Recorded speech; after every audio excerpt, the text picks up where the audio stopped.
이 기도에 대한 실존적 정의라는 제목으로 하나의 말씀 증거하겠습니다. 본래 제목으로 하려고 했던 거는 기도 안 하냐를 제목으로 하려고 했는데, 그러면 주보만 보고 또 시험 드실 분이 계실까봐 좀 점잖게 기도에 대한 실존적 정의라 그랬는데, 실존적이라고 하는 이 말은 이론적이라고 하는 그 말의 상대적 개념으로서 표현한 겁니다. 우리가 보통 이론과 또 실전을 말하는데 이게 서로 조금 차이가 있죠. 얼마 전에 한 국가대표 감독이 월드컵 해설자들을 향해서 해설하는 거 좋은데 하려면 지도자 경험이 좀 있으면 좋겠다. 어떻게 보면 조금 불만을 우회적으로 표시하긴 한 겁니다. 근데 여론에서는 별로 안 좋게 말들 하는데, 근데 제 생각은 그게 틀린 말은 아닌 것 같습니다. 어느 정도 경험이 있어 봐야지 더 깊이 있게 이해를 하지. 겉으로만 보면 누구나 말할 수 있죠. 저기서 저러면 안 됩니다. 저건 잘못입니다. 말은 할 수 있는데, 근데 실제로는 이론대로 안 된다는 겁니다. 제 간절한 소원 가운데 하나가 찬송을 잘 부르는 겁니다.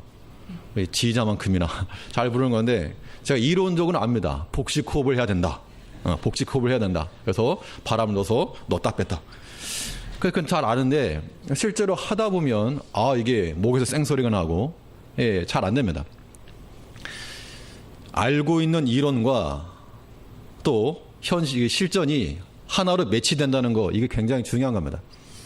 오늘 특별히 본 말씀 통해서 우리 기도라고 하는 이 주제를 가지고 말할 때, 기도 그러면 교회의 가장 중요한 요소 가운데 하나죠. 교회의 목적 가운데 하나가 뭡니까? 내 집은 뭐 하는 집이라? 기도하는 집이라. 근데 기도들 안 하시잖아요. 기도하는 집이라. 근데 이론적으로 말하는 기도가 있고, 기도의 현장에서 쓰이는 기도가 있다는 겁니다. 이거 한번 오늘 살펴보자는 건데, 보통 사실 이론적이냐 실전적이냐 이런 말은 없는데요. 기도가 무엇이냐라 그러면 보통 어떻게 대답을 하십니까? 기도가 무엇입니까? 라고 물어보거나, 아니면 믿지 않는 사람의 전도를 해야 되겠는데 기도가 뭐예요? 라고 물어보면, 나는 비록 기도는 안 할지라도 뭐라고 대답하시겠습니까? 기도는 뭐다? 뭐라 하실 것 같은데? 기도는 뭐다? 영적 호흡. 잘하시네. 그래서 그게 이제 이론적 정의죠. 기도는 영적 호흡이다. 또 하나님과의 대화, 하나님과의 대화다. 보통 그렇게 말하죠. 또 찬송 없는 기도다. 곡조 없는 찬송이다. 곡조 없는 찬송이다. 보통 그렇게 말하죠. 그런데 그 말이 틀린 말이 아니고 이제 그 의미를 살펴볼 건데요. 그러면 기도를 영적 호흡이라 그랬을 때 어떻게 하라는 얘기인가? 영적 호흡 어떻게 해야 됩니까? 헐떡헐떡 숨을 쉬는 겁니까? 기도를 영적 호흡이라고 했을 때, 그것은 호흡이라고 하는 것은 말 그대로 숨 쉬는 것, 호흡에 관계된 거지 기도는 아니란 얘기입니다. 즉 영적 호흡이라고 하는 말은 기도의 정의라기보다는 기도의 비유가 되겠죠. 기도는 마치 이와 같은 것이다. 대화도 마찬가지입니다. 하나님과의 대화 그러면 대화라고 하는 게 말하는 사람이 있고 또 듣기도 하고 말하기도 해야 대화하지. 저는 목사긴 하지만 기도할 때 하나님 그러면 하나님께서 오냐, 이런 경험해 본 적이 없습니다. 물론 우리 마음적으로 심적으로 영적으로 하나님께서 음성을 들려줄 때도 있지만, 우리가 보통 대화라고 하는 것처럼 기도가 그렇게 하나님과 이루어지지 않죠. 그러면 이 기도를 하나님과의 대화라고 말하는 것도 약간은 현장감이 떨어진 그런 정의라고 볼 수 있겠죠. 그 정의는 아니고 비유겠죠. 찬송이 곡조 없는 찬송이다. 이것도 마찬가지입니다. 내나 호흡에 관련된 말이고 대화고 이게 찬송이지 그 자체를 우리가 기도라고 말할 수 없다는 겁니다. 그러면 기도라고 하는 게 도대체 뭐냐? 기도가 무엇이냐라고 하는 그 의미, 질문, 또 이 기도라고 하는 것이 어떤 상황에서 나오는 것인가 라고 하는 것에 대한 이해를 우리가 해야 됩니다. 사실 기도에 대한 정의라기보다도 이 기도가 언제 나오는가, 이 포인트를 잡고 있을 때 우리는 실전적으로 기도하는 백성들 된다는 겁니다. 이 기도가 뭔지를 아는 게 관심이 아니고 기도를 하는 백성들 돼야 되겠죠. 그렇다면 이 기도의 현장 가운데서 요구되는 실전적인 기도의 정의는 어떻게 내릴 수 있겠는가, 오늘 본 말씀을 통해서 살펴보도록 하겠습니다. 첫 번째, 기도는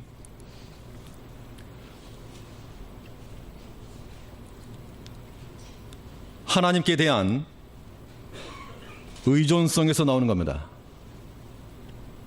기도는 하나님께 대한 의존성에서부터 나오는 것이 기도입니다. 그럼 우리는 언제 기도할 수 있는가? 하나님을 철저히 신뢰하고 의지하고 하나님이 내게 답이라고 하는 그 확신 가지고 있을 때, 그때 기도가 나온다는 겁니다. 그때는 호흡이고 대화고 찬송이고 이런 거 말 다 필요 없이 하나님에 대한 그 깊은 의존성, 이 하나가 우리로 하여금 기도하게 만든다는 겁니다. 그럼 이제 우리가 이 기도하는 백성을 되려면 당연히 하나님께 대한 이 의존성을 높여야 되겠죠. 하나님께 대한 의존성을 높이는 그 방편은 무엇인가? 호흡하는 것처럼 항상 주 가까이 나아가라, 그 이야기입니다. 여기서 이제 우리가 영적 호흡이다라고 하는 말을 쓸 수가 있겠습니다. 우리 2절 말씀을 보시면, 혹시 올라오다가 로비에서 보셨는가 모르겠지만 성경 암송해놓고 몇 군데 제가 해놨습니다. 핑칸도 쳐놓고 암송하시라고. 우리 2절 말씀을 다 같이 한번 읽어보겠습니다. 2절 시작. 기도를 항상 힘쓰고 기도에 감사함으로 깨어있으라. 예, 짧은 구절이니까 눈으로 한번 딱 보시면 다 외우시겠죠. 다시 한번 읽어보겠습니다. 시작. 기도를 항상 힘쓰고 기도에 감사함으로 깨어있으라. 하나님 명령이니까 항상 힘써야 되고 또 깨어있어야 됩니다. 그런데 2절에 보니까 기도에 대해서 항상 힘쓰라, 항상 힘써라 이렇게 말을 하고 있는데요. 어떤 경험적으로 어떤 항상 해야 될 일이 있으면 어떻게 할 때 그 일을 놓치지 않고 잘할 수 있습니까? 뭐 어쩌다 하는 거 말고 항상 해야 될 일이면 보통 어떻게 하죠? 항상 해야 될 일 같으면 어떻게 해야지 이것을 실수하지 않고 놓치지 않고 항상 할 수 있을까? 예, 자동 시스템을 만들어요. 자동 시스템.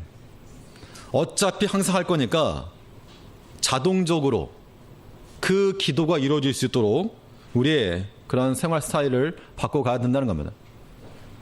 그것을 이 성경에 나오는 용어로서 바꿔 말하면 무엇인가 하면 기도하는 땡땡. 기도하는 습관. 기도하는 습관을 만들어가는 것이 우리를 하여금 항상 기도하게 만드는 그러한 방편이 되는 겁니다. 기도하는 습관을 어떻게 기를 것인가?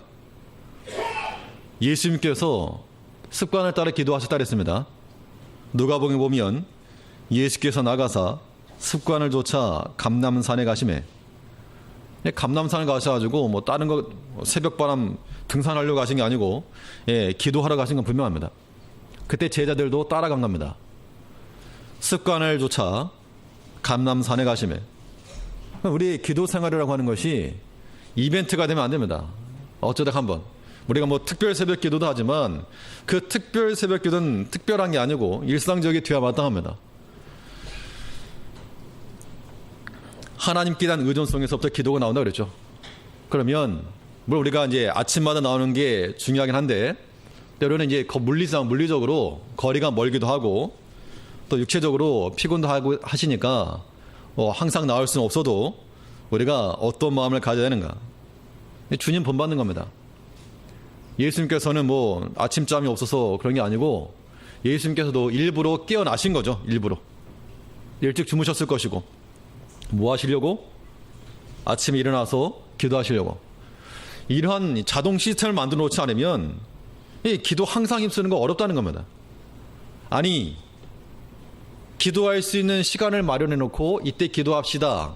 그 시간을 지키지 못하는데 우리 개인 일상 가운데서 기도할 수 있겠는가? 전혀 불가능, 거의 불가능, 거의. 밥 먹을 때 빼고, 음식 먹을 때 빼고. 그것도 기도 오래는 하지 않죠. 그때 우리가 이제 다들 아실 거기 때문에 굳이 무슨 뭐 잔소리처럼 들리실 테니까, 기도의 중요성이라고 하는 것은 기도를 해라 이런 말 하지 않아도 내가 하나님을 참으로 신뢰하고 깊이 있게 의존하면 거기서는 기도가 나오게 되어 있는 겁니다. 기도 안 한다는 얘기는 바꿔 말하면 뭡니까? 하나님 없이도 산다는 얘기죠. 굉장히 큰 교만입니다. 기도하지 않는 교만이죠. 그러니까 우리가 어려울 때, 다들 그런 경험들 많으시죠. 어려울 때 큰 시험 앞에 놔두고 합격이냐 탈락이냐, 아니 뭐 당첨이냐 뭐냐, 아무튼 이런 거 앞에 놓고는 정말 간절히 기도합니다.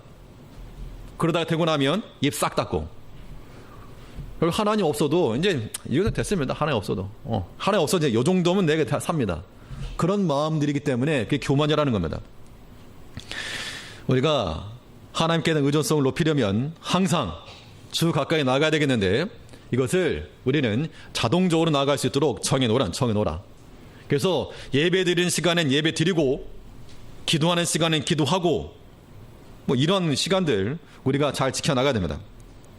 그래서 그것을 마치 무엇과 같이, 호흡과 같이, 숨을 한 번 쉬고 한 달 있다 쉬고 이런 사람 없죠. 끊임없이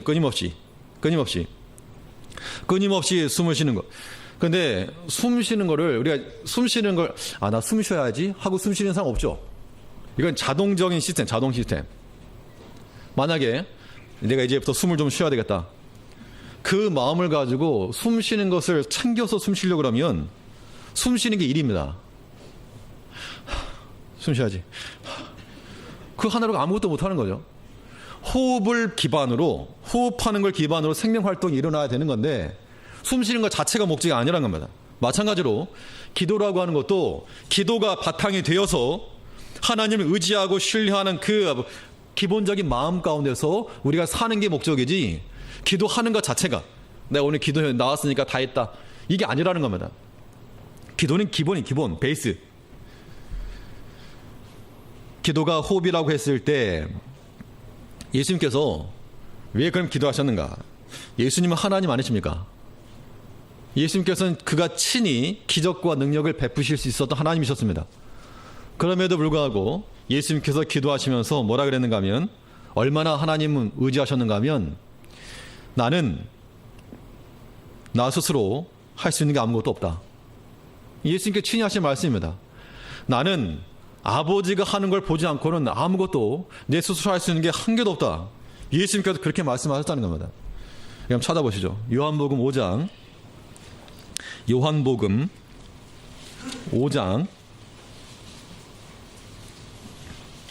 30절입니다. 신약성경 151쪽 요한복음 5장 30절 말씀에, 우리 찾았으면 한번 같이 읽으시겠습니다. 요한복음 5장 30절 시작. 내가 아무것도 스스로 할 수 없노라. 듣는 대로 심판하노니 나는 나의 원대로 하려 하지 않고 나를 보내신 이의 원대로 하려는 거로 내 심판은 의로우니라. 예수님께서는 그가 친히 하나님이셨으나 그러나 내가 아무것도 스스로 할 수 없노라. 뭐 하겠다는 겁니까? 아버지께 물어보겠다는 겁니다.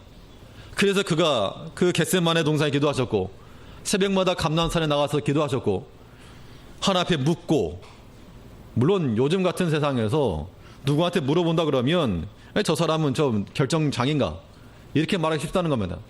그러나 우리 하나님 백성들은, 하나님께 대한 의존도가 높은 백성들은 하나님께 묻지 않고 행할 수 있는 것이 없어야 됩니다. 안 물어보고 자기 혼자 멋대로 해버리게 되면, 어린 아이들 같은 경우에 부모님이 시키지도 않았는데 자기가 할 줄 안다고 이것저것 해버리게 되면 나중에 더 엉망이 되는 경우가 많습니다. 우리가 지혜 있다라고 말하나, 경험이 많다고 말하나, 그러나 우리가 하나님께 묻고 하나님의 뜻을 찾아야 됩니다. 그러기 위해서 우리가 기도하는 겁니다. 해라가 아니라 하나님을 의지하는 그 의존성에서부터 저절로 나오는 것이 성도의 기도가 되는 겁니다. 예수님께서 그래 하셨고. 그래서 우리가 항상 주 앞에 기도를 하고, 이 호흡이라고 했을 때 이 기도의 말씀을 묵상하면서 무엇이 생각이 났는가 하면, 개인적인 이야기를 죄송해야 한데, 그 막내가 태어날 때, 최국현 성도가 태어날 때, 아시지만 미리 태어났죠. 일찍 나왔습니다. 갑자기 주일 새벽에 갑자기 이상이 있어서 병원을 갔는데, 한 두 달 이제 태어나기 2달 전이었으니까. 그래서 새벽에 갔는데 그 병원 의사가 말이, 이건 파수됐다. 72시간 내에 수술해야 된다. 그 말 들었을 때 어떤 느낌이었는가 하면, 그 과일에 이렇게 사과가 매달렸는데 똑 떨어진 느낌? 가슴이 철렁이라고 하는 게 정말 그때 그런 가슴이 막 덜컹이라고 하는 게 그때 정말 주저앉고 싶은 정도로, 지금 애가 지금 나오면 안 되는데 이제 빨리 이제 병원 큰데 가라 그래서 성모병원 갔는데 72시간 내에 수술해야 된다. 근데 지금 나오면 애가 숨을 못 쉰다.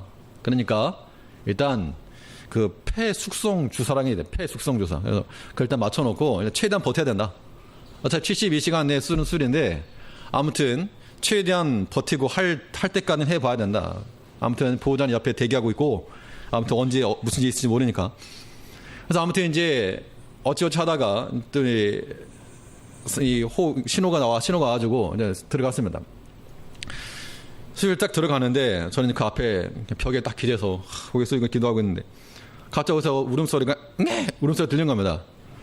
저는 저희 애가 태어났다는 생각 못하고 들어간 지 얼마 안 됐기 때문에 그 소리를 듣자마자 뭔가 그게 피가 땡겨서 그런 건지 아무튼 저도 모르게 딱 고개가 들어가더라고요.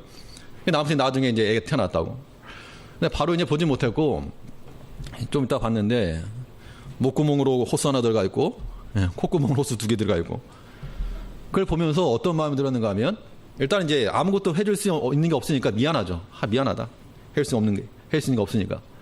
그런데 그걸 보면서 저 호흡 끊어지면 안 되는데, 이거 줄 꽂고 있는 걸 보면서 이게 숨 쉬는 것 자체가 큰 거구나, 큰 거. 그러면서 저 호스를 꽂고 있는 아이를 보면서 제발 저 호흡 떨어지면 안 되는데, 기도 내용 딴 거 없어. 하나님 살려달라고 이거밖에 없죠. 호흡 끊어지면 안 되는데, 그런 생각이 들었습니다. 우리 기도를 가리켜서 영적 호흡이라고 했을 때 우리는 보통 그렇게 생각하죠.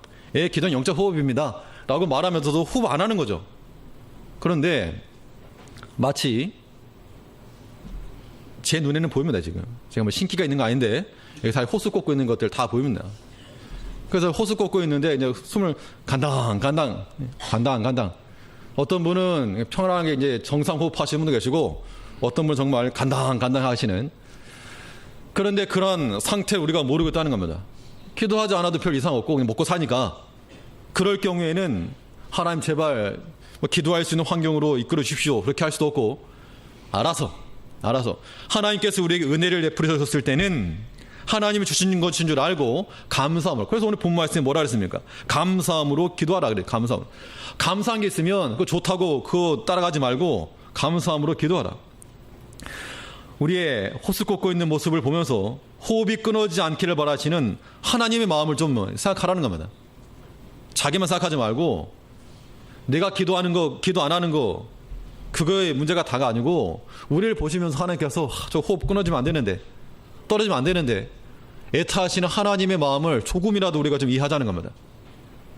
거기서부터 우리는 하나님 앞에 엎드리는 이 기도하는 자리에 들어갈 수 있을 거라고 하는 겁니다.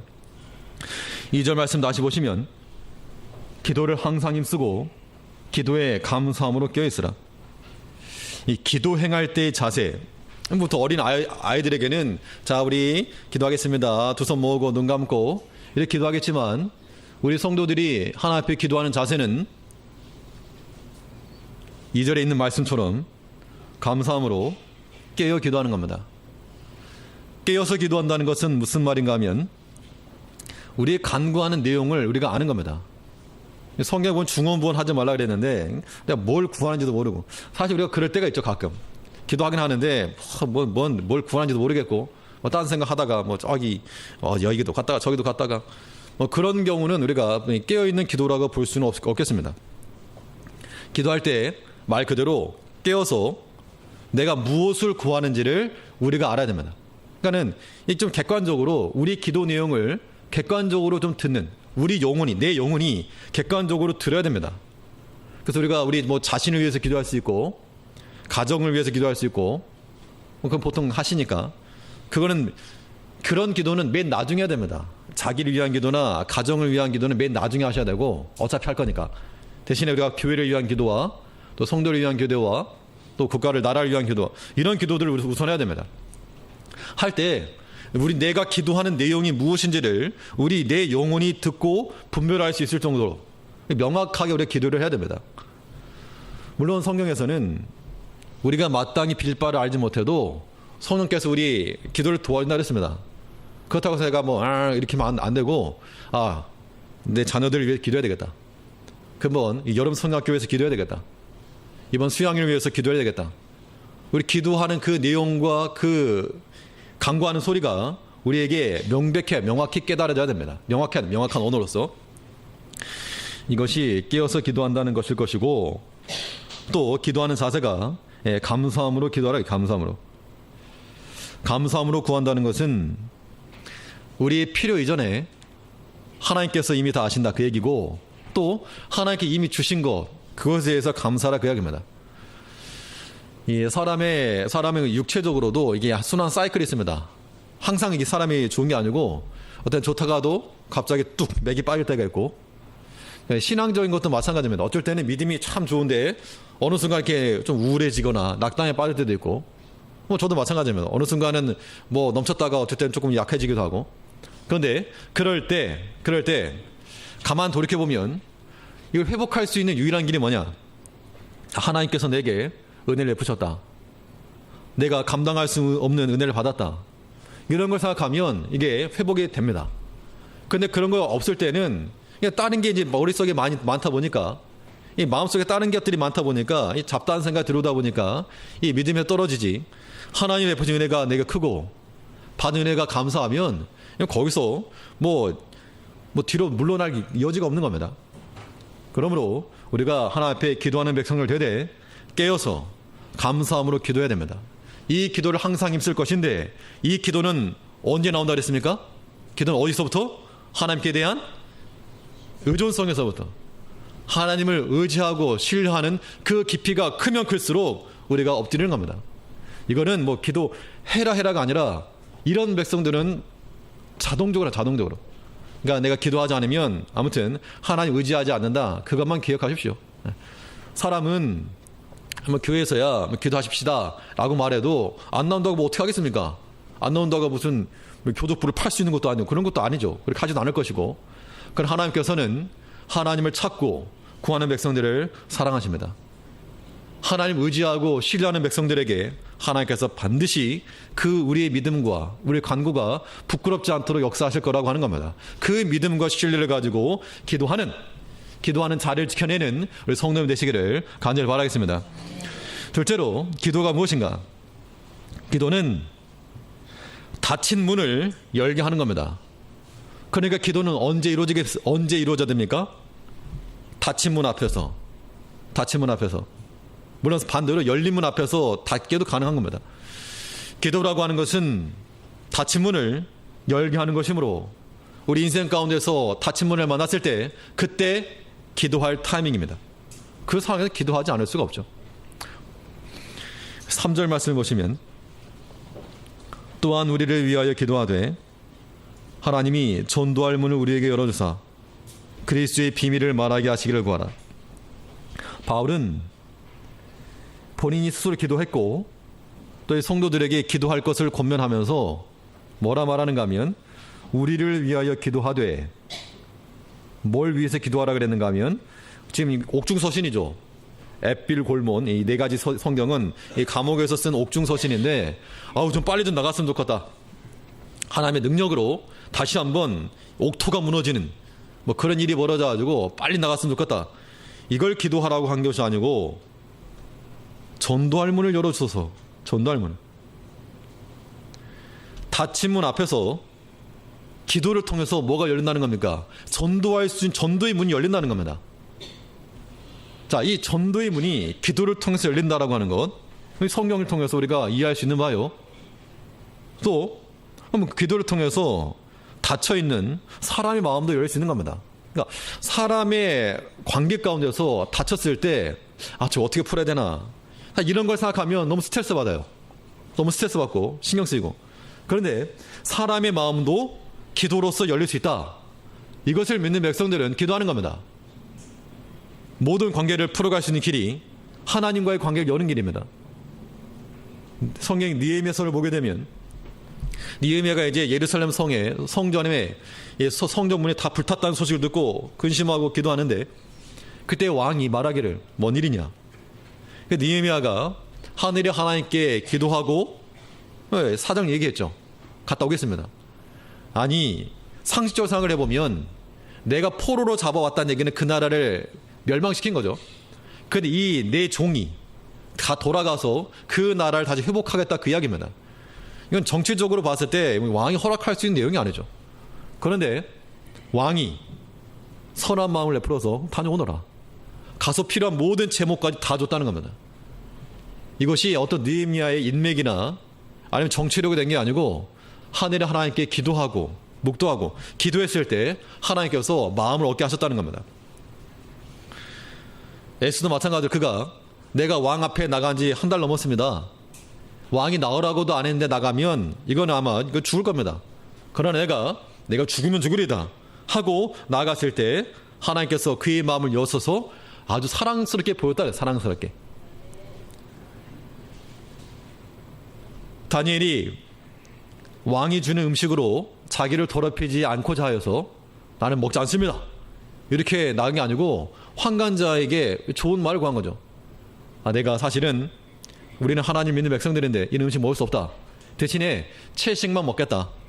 그때 환관장의 마음을 얻은 겁니다. 이 모든 것들이 닫혀있는 문 앞에서 기도를 통하여서 열린 거죠. 그때 우리가 어떤 마음을 가야 되는가? 인본주의라고 하는 것은 문이 닫히면 인본주의 쓰게 되어 있다는 겁니다. 어떻게 타협을 할까? 어떻게 돌아갈까? 그러나 하나님을 신뢰하는 백성들은 닫힌 문 앞에서 기도하는 겁니다. 이거는 고집부리라는 게 아닙니다. 여러 가지 사정 상황을 통해서 하나님의 섭리가 아니다라고 하는 게 명백하면 돌아서는 게 지혜죠. 그러나 그런 표시가 없이 믿음으로 나가다가 어떤 닫힌 문을 만났을 때 우리는 거기서 기도해야 됩니다. 반대로 어떤 문이 열렸습니다. 이게 닫혀야 되겠는데 어떤 대적의 문이 열려서 우리를 해하하고 원수의 문이 열려서 우리 해하러 들어올 때 그때도 마찬가지로 기도해야 됩니다. 그때는 그 문이 닫혀버리는 겁니다.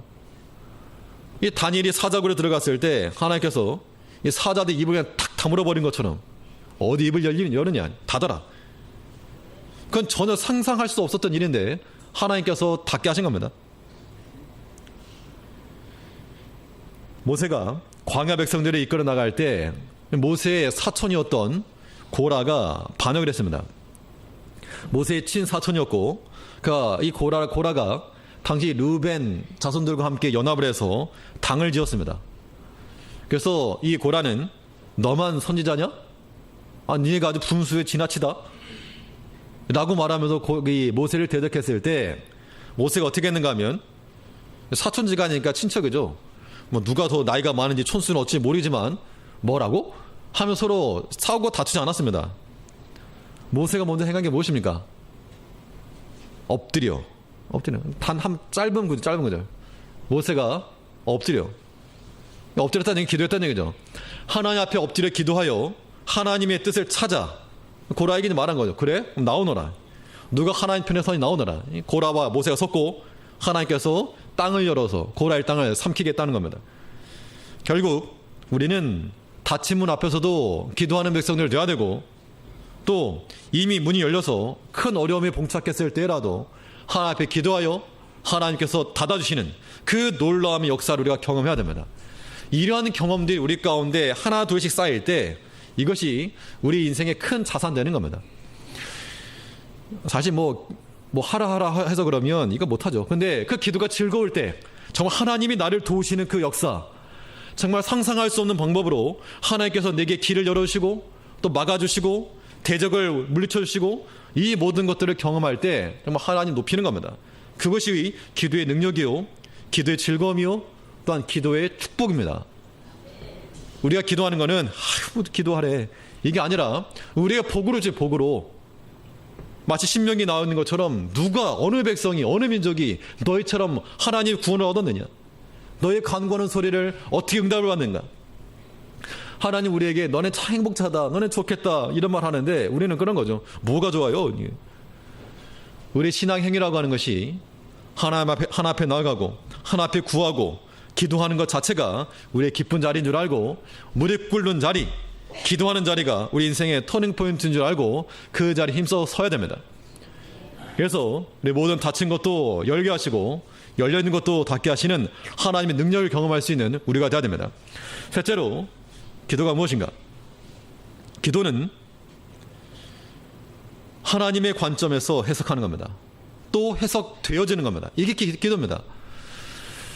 기도를 통해서 하나님의 뜻이 분별이 되고 하나님의 뜻이 이해가 되고,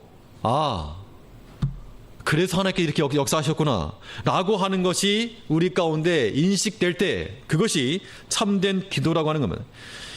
기도가요, 일방적으로 우리의 그 요구서 1번 2번 이 청구서가 아니라 하나님 앞에 우리의 간구이긴 한데, 또 하나님께서 이게 이제 대화라고 하는 측면이죠. 대화라고 하는 말, 하나님께서 우리에게 깨닫게 하시는 게 있다는 겁니다. 기도하는 중에 하나님께서 그래서 이 말씀 주셨구나, 그래서 이렇게 일이 안 되었구나, 이런 일을 당하게 하셨구나, 그런 것들을 깨닫는 것, 이것이 곧 하나님 관점에서 보는 건데, 기도를 통해 현재 상황이 하나님의 관점에서 이해가 될 수 있어야 됩니다. 뭐가 되어야 된다고요? 기도를 통해서 우리 현재 상황이 하나님의 관점에서 이해가 될 수 있어야 됩니다. 오늘 본문에 보면 바울의 탁월성이 여기 있는 겁니다. 그는 기도만 많이 했던 게 아니라 그가 현재 처한 상황이 하나님의 뜻이 여기 있다라고 하는 걸 깨달았습니다. 우리 3절 말씀을 다시 보시면, 또한 우리를 위하여 기도하되 하나님이 전도할 문을 우리에게 열어주사 그리스도의 비밀을 말하게 하시기를 구하라. 내가 이것을 인하여 매임을 당하였노라. 지금 3절 하반절에 나와 있는 내용이 이게 기도의 현장성, 실전성이라고 하는 겁니다. 왜 기도하라 그랬는가? 왜 전도할 문을 열어달라 기도했는가? 보니까 지금 그가 처한 상황 가운데서, 그 현장 가운데서 내가 이것을 인하여 매임을 당하였도다. 매임을 당했다는 얘기는 지금 쇠사슬에 묶였다는 얘기입니다. 감옥에 있다는 얘기죠. 그럼 내가 왜, 지금 바울의 선교 목적은 로마를 거쳐 땅끝까지, 서바나까지 가는 겁니다. 그러면 지금 그 당시 뭐 교통수단이 있는 것도 아니고 빨리 가야 되겠는데 감옥에 잡혀 있는 것 자체가 상당히 지금 일이 딜레이 되고 있는 것처럼 보일 수 있다는 겁니다. 그런데 그가 기도하는 중에 이 감옥에서 복음 증거가 돼야 되겠구나, 이 시위대 뜰 안에서 복음의 역사가 일어나는구나, 그래서 하나님께서 나를 여기로 보내셨구나 라고 하는 것이 바울의 기도 가운데서 해석이 되었다는 겁니다. 그러니까 이 감옥에 갇혔다라고 하는 것, 그것만 놓고 보면 실패죠. 하나님 정말 살아계십니까? 이렇게 말할 만한 것인데, 그런데 내가 이것을 인하여 매임을 당하느라, 그가 물론 기도했겠죠. 당연히 하나님, 내가 이제 로마도 가야 되겠고 서바나까지 가야 되겠는데 왜 이렇게 멈춰 있습니까? 기도하는 중에 이래서 하나님께서 이렇게 감옥으로 나를 이렇게 인도하셨는가 보다 라고 하는 거 해석이 될 때, 그때 우리가 더 기도할 수 있는 겁니다. 요셉이 형들에게 배반당했죠. 팔려갔습니다. 그러면 형들에게 팔려갔을 때 어린 나이에 이 굉장한 기관 인생이죠. 그 마음속에 형들 이놈 만나게 해요. 이놈들 내가 만나게만 해봐라. 그런 복수의 칼을 갈 만도 한데, 그런데 그가, 요셉이 뭐라 그랬습니까? 당신들이 나를 이곳에 팔았으므로 걱정하지 마시고 근심하지 마시고 한탄하지 마소서. 당신들이 나를 보는 게 아니고 하나님께서 우리와 우리 민족을 구원하기 위해서 나를 앞서 보내셨습니다. 그가 감옥에서 그가 기도하는 중에 하나님께서 인도하신 역사를 깨달으니까 자기가 이 종으로 팔려온 거, 형들에게 배반하여 팔림받는 것까지도 하나님의 뜻 안에서 해석이 되었다는 겁니다. 이 거둬댄 게 아닙니다. 이 그냥 현상만 놓고 보면 이놈의 형들 만나게 해봐라, 복수를 갈았을 텐데, 그가 감옥 가운데서 이 성경에 보면 이 성경에 보면 시편에 보면 요셉이 그 발이 착고에 매었다 이런 말이 있습니다. 그냥 보면 감옥에 가운데서 고통 중에서 기도했던 게 분명합니다. 그 가운데 하나님께서 이렇게 나를 이끄시고 인도하신 역사. 나중에 하나님 이러려고 나를 미리 보냈구나. 이러려고 나를 보디발 집에 보내셨구나. 이러려고 내가 이 보디발의 꿰매 넘어간 게 아니고 이런 못된 이런 그런 것 때문에 감을 갇혔구나. 그래서 총리 앞에 총리가 된 거니까. 모르드게는 에스에게 말하기를 너는 지금 네 혼자 살겠다고 가만히 있지 마라. 너가 만약 가만히 잠잠하게 있으면 너는 하나님께서는 우리 민족을 구원하실 거고 너는 망할 것이라. 그때 그 깨닫기를 그래서 하나님께서 나를 왕으로 세워놓으셨구나. 이 포로로 잡혀온 나를 그래서 이렇게 왕으로 세워놓으셨구나 라고 해석이 되니까 내가 죽으면 죽으리다 하고 금식하여 나를 기도하소서 하면서 나갔다는 겁니다. 기도를 통해서 현재 자신의 상황이 이해가 돼야 됩니다. 어려운 일을 당하든 좋은 일을 당하든 관계없는 겁니다. 내가 비록 고난을 당할 때, 인간적인 배신을 당할 때, 물질적인 손해가 발생했을 때, 그럴 때 속만 상해하실 것이 아니라, 물론 우리가 인간적으로 실수하거나 부족하거나 아니면 좀 꼼꼼하지 못하거나 이런 실수함 때문에 나타나는 거라면 그걸 줄여야 될 것이고, 반대로 비록 나의 실수를 할지라도 이 모든 상황을 통틀어서 선한 가운데로 역사하시는 하나님을 신뢰하면 하나님이 이러려고 나를 그때 그렇게 인도하셨구나. 이러려고 나를 이렇게 이런 관계 가운데 들어가게 하시는구나. 이러려고 이렇게 하나님이 그 인도하시는구나. 이런 것들 우리가 깨닫고 인정해야 됩니다. 그런 백성들이 하나님께 기도하는 백성을 되는 겁니다. 기도를 통해서 우리 영혼이 하나님의 관점을 얻게 되면 참 평안합니다. 이게 사실 우리가 어떤 것을 보통 사람이 두려워하는 이유가 무엇입니까? 상실감 때문에 두려워하게 되는데 미래에 대한 불안함, 두려움. 그걸 턱 놔버리게 되면 하나님으로 인한 평안함이 임한다는 겁니다. 거기에서 우리의 인생의 담대함이 나오는 거예요. 그리고 우리가 사람도 두려워할 게 없고 우리 세상도 두려워할 것이 없고 왜? 하나님이 나와 함께 하시니까 하나님께서 얼마든지 나를 인도할 수 있으니까 우리의 기도를 들으실 수 있는 하나님 우리 가운데 계시기 때문에 우리는 그 하나님 믿고 기도하는 백성을 돼야 됩니다. 인생 가운데 하나님 없이 무신한 자와 같이 살지 마시고 하나님을 의지하는 나는 무능하고 철저히 무능하고 하나님만 능력 있으셔가지고 뭐든지 시시콜콜 물어보는 어린 아이와 같이 하나님께 묻고 우리 모든 다침문 앞에서도 우리 길을 열어주실 하나님을 신뢰하며 하나님의 뜻이 어디 있는지를 찾고 하나님의 관점에서 우리 현재가 이해될 때까지 하나님께 기도하는 백성들 되시기를 간절히 바라겠습니다. 예, 기도하겠습니다.